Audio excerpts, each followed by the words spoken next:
10 festive facts you didn't know about Christmas. 1. Christmas Day isn't Christ's birthday. There is no mention of December 25th anywhere in the Bible. In fact, there is no mention of when Jesus was born at all. There was much debate amongst early Christians, and it wasn't until the 4th century AD in the Roman Empire that Jesus' birthday was celebrated on December 25th. The most popular theory as to why this date was settled on is that it was borrowed from pagan traditions that already occurred on that day. 2. Boxing Day is actually about boxes. Multiple theories abound as to how this bank holiday received its name. The most popular theory suggests it was traditionally a day when servants had the day off to visit their families. Their employees would send them home with Christmas boxes containing money, gifts or food to thank them for their reliable service throughout the past year. 3. Christmas doesn't take Christ out of Christmas. In fact, X comes from the Greek letter G, which happens to be the first letter of the Greek word for Christ, Kairo iota sigma, and Greek was the original language of the New Testament. The word was simply created as an abbreviation and was first used in the mid-1500s. 4. Santa doesn't wear red because of Coca-Cola. Contrary to popular belief, Father's Christmas red coat was not the creation of a clever Coca-Cola advertising campaign. Before the company had even been invented, Saint Nick was being depicted in multiple books and illustrations wearing a scarlet coat. From the 1930s onwards, Coca-Cola did, however, help shape the image of Santa as a jolly old man. 5. Christmas trees have pagan roots. During the time of the winter solstice, pagan homes would be decorated with evergreen branches in the hope of scaring away evil spirits and to remind the occupants that spring was just around the corner. This tradition survived the conversion to Christianity, and during the 16th century in Germany, devout Christians began bringing Christmas trees into their homes.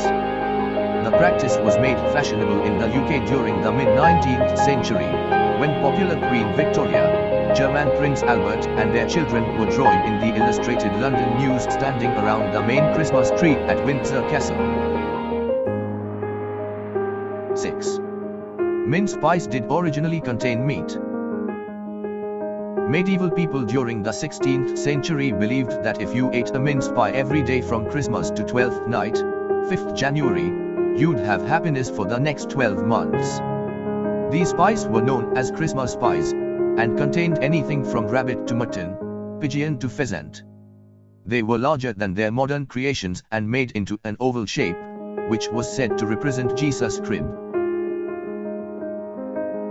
7. Turkeys replaced peacocks on the Christmas table. Before turkeys were brought into this country over 500 years ago, people used to eat geese, boar's head and even peacocks during the festive season. Henry VIII was the first English king to enjoy a turkey on Christmas Day, and the bird was still regarded as a luxury up until the 1950s, with many choosing goose instead. Thanks to the invention of the fridge and the ability of the large turkey to feed a whole family, it soon took top spot on many Christmas tables. 8. Rudolph was created by an advertising copywriter.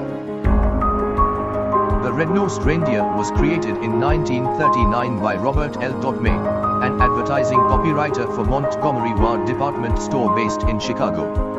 Every year the store would give away free coloring books as holiday gifts to the children who visited the store Father Christmas. Rudolph's story sold 2.4 million copies in its first year of publication. The famous song was released in 1949, becoming one of the best-selling songs of all time.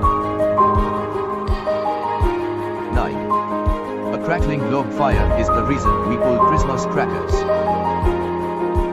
During the late 1840s, a London sweet maker named Tom Smith sat by a crackling log fire and imagined how fun it would be if his wrapped sweets made the same sound when opened. A short time later, Cossacks, a log-shaped sweet package with a surprise crackle element inside, were put on the market. The public came to know them as crackers, and by the early 20th century, hats, jokes and various trinkets had replaced the sweets inside them.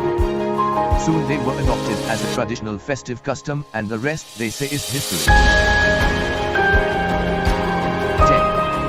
Mistletoe has been revered for thousands of years. From the ancient Greeks to Norse mythology, mistletoe has been a symbolic herb for centuries. Many customs have linked it to love, fertility and new life. In some way, these beliefs eventually led to the custom of kissing under the mistletoe during the Christmas period.